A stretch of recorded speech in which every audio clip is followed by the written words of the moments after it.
Hi, my name is Attorney Walter Knott. We're going to be doing question 34, the top 50 most common Social Security disability hearing questions. Let's go through it real quick. 34, does the child have a difficult time understanding the difference between right and wrong?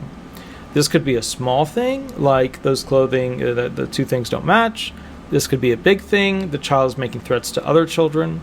This could be a small thing, the child is not able to, remember where they need to put things. This could be a big thing, the child is attacking other students.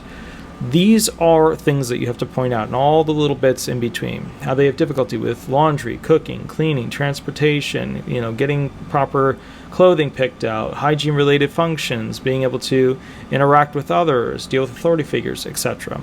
My name is Attorney Walter Knott, Disability Resolution PA. Please remember to like, subscribe, and leave 5-star reviews. I'll catch you a little bit later, and we'll go from there. Thanks so much. Bye-bye.